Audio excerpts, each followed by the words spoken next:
नमस्कार दोस्तों, मैं हूं भागीरथ शर्मा और आपका मेरे YouTube चैनल टेक्स गुरु पे स्वागत है। मैं आज आपको बताऊंगा कि टेली डाउनलोड कैसे करते हैं और टेली पे कंपनी क्रिएट कैसे करते हैं। तो चलो शुरू करते हैं सर। सबसे पहले हमें क्या करना है, अपना ब्राउज़र ओपन कर लेना है। जैसे मैंने अपना ब्राउज़र ओपन कर रखा है और हम www.telisolution.com और डाउनलोड वाले स्लैश पे चले जाते हैं। उसके बाद इस तरह से इंटरफेस आपको शो करेगा। आपको टेली ERP9 अभी जो टेली ने लेटेस्ट रिलीज़ की है 6.5, तो यहाँ पर जाके हम डाउनलोड कर लेते हैं। डाउनलोड करने के बाद हम इसको इंस्टॉल कर लेते हैं अपने सिस्टम के अंदर। इंस्टॉल होने के बाद दोस्तों इस तरह से एक आइकन बन जाएगा आपके डेस्कटॉप पे। आपको क्या करना है, इस पे राइट क्लिक करके आपको इसको ओपन कर लेना है। ये ओपन हो गई।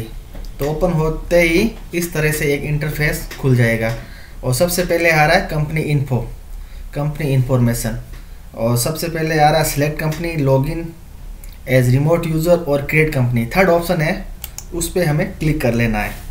तो हम यहाँ पर क्लिक कर देते हैं। क्लिक करने के बाद इस तरह से एक इंटरफेस खुल जाता है। सबसे पहले आ रहा है डायरेक्टरी। डायरेक्टरी का मतलब होता है कि जो हम कंपनी बना रहे हैं उसका डाटा कहाँ रहेगा, ये इसका पाथ है। जैसे अभी ये बाय डिफ़ॉल्ट आ रहा है सी यूज़र पब्लिक teli.erp9 डाटा। तो हमें क्या करना है कि यहाँ पर कोई पाथ दूसरा देना है, जैसे डी ड्राइव या ई ड्राइव का, क्योंकि सी ड्राइव सेफ नहीं रहता है। वो आप अपनी सुविधा के अनुसार कर सकते हैं।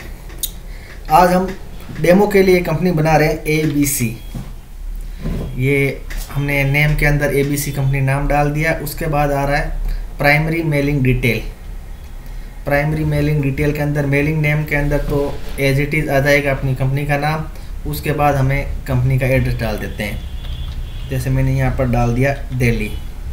उसके बाद अगला ऑप्शन है कंट्री। कंट्री के अंदर हमें इंडिया सेलेक्ट कर लेना है और स्टेट के अंदर हमें अपना स्टेट सेलेक्ट कर लेना है, जैसे मैंने यहाँ पर दिल्ली सेलेक्ट कर लिया। उसके बाद हमें पिन कोड नंबर और कॉन्टैक्ट डिटेल के अंदर phone number, mobile number, fax, email, यदि अपनी वेबसाइट बनी हो तो वेबसाइट भी डाल सकते हैं। अगला पड़ाव आता है books and financial year detail.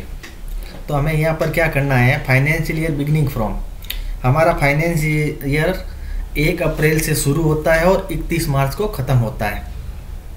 हम जिस साल में भी कर रहे हैं, तो यहाँ पर जैसे 1 अप्रैल 2018 या 1 अप्रैल 2019 कुछ भी अपनी सुविधा के अनुसार डाल सकते हैं, जो भी फाइनेंशियल ईयर है। दूसरा कॉलम आता है बुक्स बिगिनिंग फ्रॉम। तो ये आपको समझना पड़ेगा बुक्स बिगिनिंग फ्रॉम का मतलब क्या होता है। इसका मतलब यह होता है कि फाइनेंशियल ईयर तो अपना 1 अप्रैल से शुरू होता है, लेकिन हम क्या करते हैं, जैसे हमारा 1 अप्रैल से शुरू हो गया, शुरू होने के बाद हम अपनी कंपनी का रजिस्ट्रेशन, जो भी अपनी फर्म बनाते हैं उसका रजिस्ट्रेशन या अप्रैल में करवाते हैं, मई में करवाते हैं, जून, जुलाई, किसी भी महीने में करवाते हैं ना, तो वो महीना हमारा बुक्स बिगिनिंग फ्रॉम कहलाएगा। तो सपोज दैट हमने 1 जुलाई 2018 को अपना GST में रजिस्ट्रेशन करवाया, कुछ भी अपने हमने कंपनी बनवाई, तो हम यहाँ पर क्या करेंगे 1 जुलाई 2018। जिस महीने में हमारा रजिस्ट्रेशन होता है उस महीने को हमें बुक्स बिगिनिंग फ्रॉम के आगे डालना है। जैसे मैंने 1 जुलाई 2018 डाल लिया। उसके बाद आता है सिक्योरिटी कंट्रोल। तो यहाँ पर टेली वैल्यूज पासवर्ड और रिपीट पासवर्ड, ये सिक्योरिटी कंट्रोल है। तो मैं आपको सजेस्ट करूँगा टेली वैल्यूड पासवर्ड ना डालें, आप चाहो तो यूज सिक्योरिटी कंट्रोल डाल सकते हैं। यदि हमें इसमें डालने हैं तो इसको हम अनेबल कर सकते हैं। यहाँ पर नेम ऑफ एडमिनिस्ट्रेटर का पूछ रहा है, हम अपना नाम डाल सकते हैं और पासवर्ड डाल सकते हैं, रिपीट पासवर्ड डाल सकते हैं। ये आप अपनी सुविधा के अनुसार डाल सकते हो। उसके बाद ये हमारी कंपनी बनके तैयार हो गई। अब हम सिलेक्ट कंपनी में जाते हैं। ये हमारी ABC कंपनी, ABC नाम से कंपनी बन गई। तो सबसे पहले ये करंट पीरियड आ गया हमारा 1 अप्रैल 2018 से 31/3/2019 का, ये हमारा फाइनेंशियल ईयर रहेगा। और आज हम किस डेट को बना रहे हैं, ये करंट डेट आ गई और यहाँ कंपनी का नेम आ गया और यहाँ पर आ गया डेट ऑफ लास्ट एंट्री, क्योंकि हमें अभी तक हमने कोई एंट्री नहीं की है, तो ये नो वाउचर एंटर्ड दिखा रहा है। ये खुल गया गेटवे ऑफ टेली।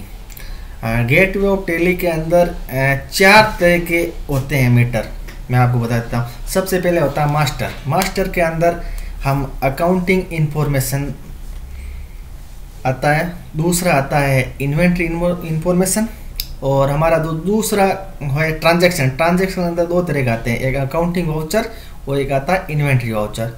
उसके बाद हम बात करते हैं यूटिलिटी। यहाँ पर यूटिलिटी में इंपोर्ट डाटा और बैंकिंग आ जाता है। और हमारा अगला कॉलम आता है रिपोर्ट्स। रिपोर्ट्स के अंदर बैलेंस शीट, हमारा profit and loss account, stock summary और ratio analyse, display, multi accounting printing, जी इस तरह से ये ऑप्शन आते हैं। तो हमारा वीडियो आपको कैसा लगा, लाइक करें, शेयर करें और कमेंट करें।